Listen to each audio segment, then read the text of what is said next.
The countdown is on. 5, 4, 3, 2, 1.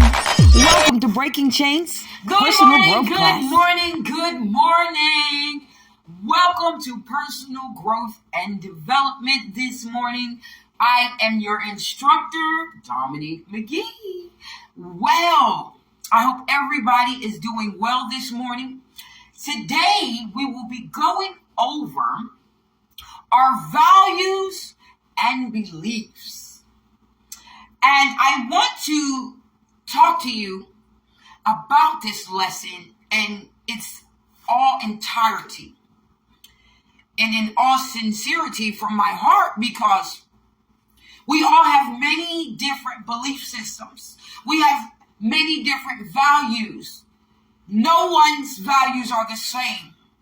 Some of us may have shared beliefs and shared values, but when we look at ourselves and evaluate our personal values and evaluate our personal belief system, we can begin to think things that suit us and things that we need to work on when it comes to our values and beliefs. So let's get into our first worksheet that was assigned today. It is values. And what are my values? That is our first discussion this morning. So in this lesson, we will touch on the very values and beliefs that we hold dear and how they shape our path and lives. There are some healthy ones and some not so healthy ones. And it is up to us to make a choice about our core beliefs and our core values. We need to have a better understanding of our values because this tells us where in our life that we draw the line. What are we willing to do and how far we are willing to go in our lives, and are based on our own personal values. Values are not the same for everyone, as I have already said. So for one, there is no judgment here. This lesson is to give us a better understanding of ourselves. So let's get into the worksheet. Let me bring it up, guys. Question and discussion for values. Number 1. Values tend to change as we pass through different stages of our life. For example, the things that a teenager values are usually very different from what their parents value. Think back to the different stages of your life. How were your values different from then to now? And how are some of them the same? So I want you to take the time to go back, look through your life and your values. What you believed as a child about yourself, about your growth, about you in general. And I want you to run that up against what you believe about yourself, about your life, about your path now. Is it the same, or is there some difference? And if there is some difference, what is it? And if it is some similarities from then to now, what are they? Let's go into number 2. Everyone has a personal set of values built from their unique life experiences. One important factor is that is what we value, and the values of our friends, families, and society. Now, one very important factor in our values is what we value ourselves, what those who we are connected to, what they value, what our friends value. That brings us into a common field, because in this sense, we both have some similar values. That's why we're friends. So when you look at what they value, and then when you what your family values. What is your personal family beliefs? The belief system that you were raised in. The values you were raised with. Now, granted, not all of us grew up with healthy support systems. Not all of us grew up in healthy homes. So a lot of this, and what I'm about to speak on, can be from unhealthy relationships, unhealthy family settings, unhealthy friendship settings. Unhealthy environments can create unhealthy values and unhealthy beliefs. But the good thing is, when it comes to personal values and personal beliefs, it is up to us to determine what is our values and what are our beliefs. Let's get into part number 3. Think of a person who you respect and look up to. What do you think their most important value might be? So when we look at someone we look up to, or our mentors in our lives, and I want you to consider what might be their most important belief. Is that a reason why you look up to them? And if so, what is it? Let's move on to 4. We can learn a lot about our own values by the way we react to other people. Think of behaviors that you disapprove of or dislike from others. What does this tell you about our values? How would you behave differently if you were in their position? Now, let's think about our interactions with people on a day-to-day basis. Some interactions are positive and some are negative. And when we are approached with negative interactions that may challenge our values and our beliefs and how we view how we should be handled, or how we view how we should be approached, and how we handle these situations and circumstances has a lot to do with our beliefs and our values, personal beliefs, personal values. For example, I'm going to say nobody can just come up to me and handle me or talk to me any kind of way. I believe that respect is given and respect is due. So if I approach you with the utmost respect, in my belief that you are going to handle me with the utmost respect, or the conversation will go left, or I'm going to relieve myself from this conversation, because based off of my system, how I operate, I do not allow people into my space to challenge me or to disrespect me in any way, because that is not how I bring myself to anyone. So I do not allow it to come to me. Think of values you have now that you did not used to have, and values that have become more important to you. What life experiences led you to these values and the changes that they brought about in your life? How does this change affect you now? 6, the values we hold not always align with our actions. Some values are difficult to live up to, and other priorities get in the way. Which of these values do you hope to focus on in the future? What part of your values do you wish to focus on for your future that will better you? That you feel will help in your growth, will help in your development, that you need to work on? What life changes would you need to make to accomplish this? Giving sincere, real thought to your beliefs and your values. Number 7, the last one.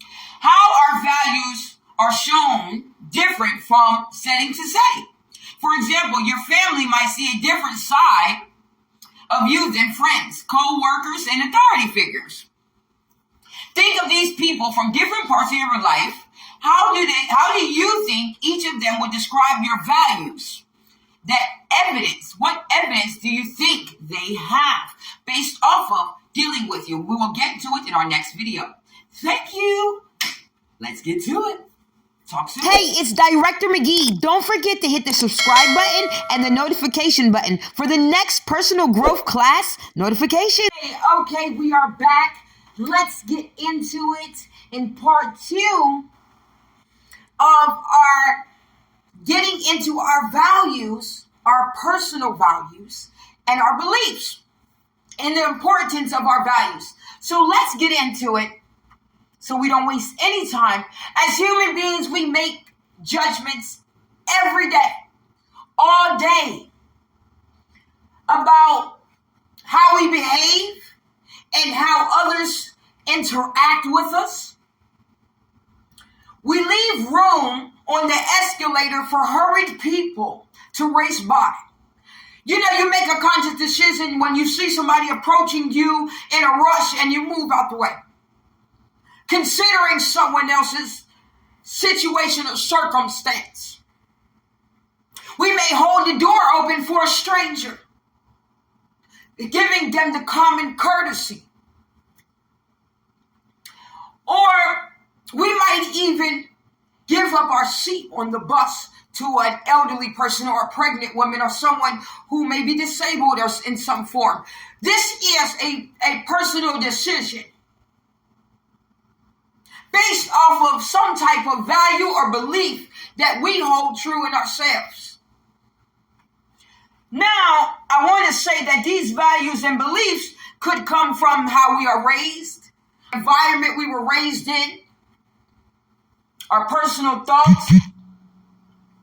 But before we get more into that, let's get into the importance of knowing our place. Knowing the difference between our beliefs and our values is essential to our personal growth. As we'll see, these concepts influence us in an invisible way.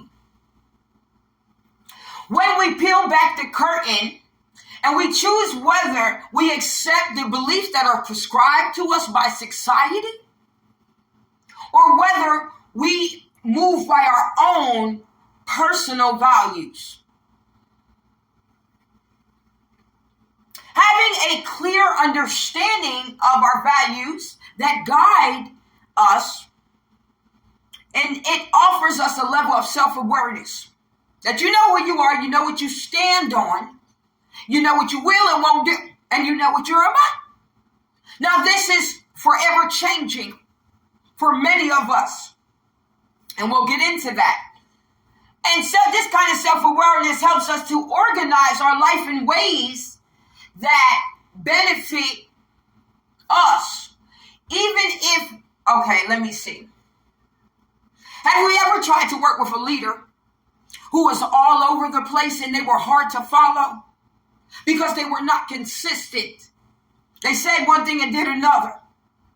We kind of liked them for one reason, but when we really got to following them, we noticed maybe this is not somebody I want to follow. Maybe their action doesn't really align up with what I believe in. Maybe our integrity level isn't on the same page. And when you consider this, you kind of stop in your tracks when following behind someone based off of what they believe is right, based off of what they believe is true, based off of what direction they believe that you should go in. And that's following behind someone else's values, morals, or beliefs. You can honor your belief by making that career change. Like, no, I don't want to follow this. This is not what I stand on. This is not what I'm about. So I'm going to stand on what I believe in, and I'm going to leave. I'm not going to engage. I'm not going to deal with this. This has nothing to do with me. Nope. I like you. I respect you, but I'm going to go a different direction. That's making the change to pursue something that is more purposeful and making time. You can also make time for people who are meaningful in your life. That also gives you a sense of meaning. Because we all do something with a purpose, and we all want a purpose to feel that sense of purpose in everything that we do. But that sense of purpose and what it means and what it gives us is different to other people. based off our own beliefs and values. So all of this can improve your mental health and overall well-being. It can also make it clearer to you, your team, what really matters. If you're looking at it in a professional standpoint, if you're looking at it in a personal standpoint, what really matters to you in your life? What is guiding you? What is directing you? What do you stand on? What do you believe in?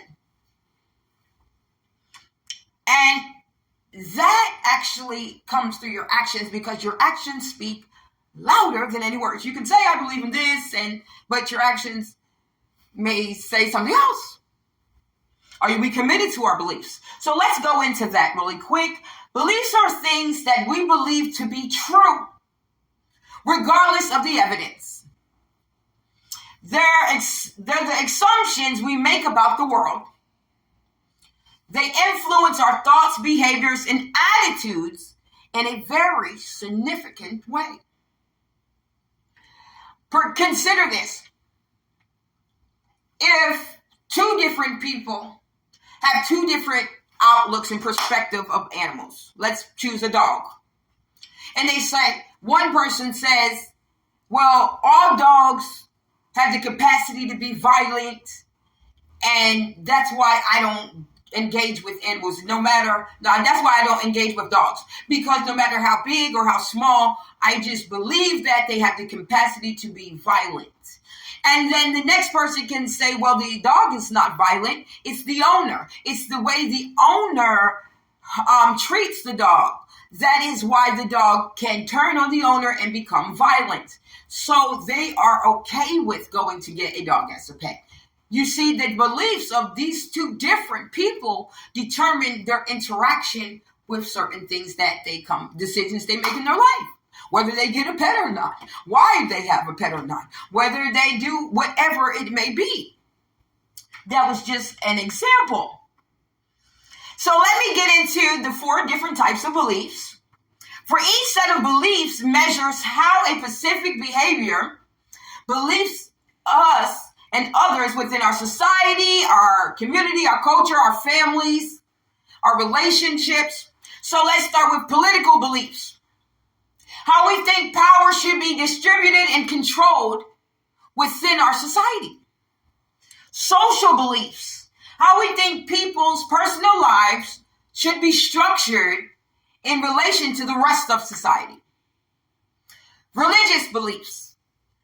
We're likely all familiar with the several denominations, and we can categorize them as religious beliefs in 2 ways. The monotheistic religious beliefs of a single God, a single deity. That's me. I believe in, and my faith is in Jesus Christ, so that's me. But by here, you're free to believe in what you want to. But we're going to get into that a little bit later. And another category is polytheistic, is theistic, is religious beliefs in multiple deities, like Hinduism, and so forth. So we're going to get into what are values.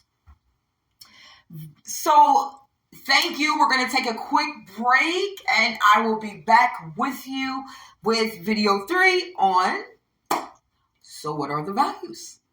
Thank you for your time. Go ahead and take a quick break, and I'll see you again. Tune in to next week's personal growth class where we are building better futures.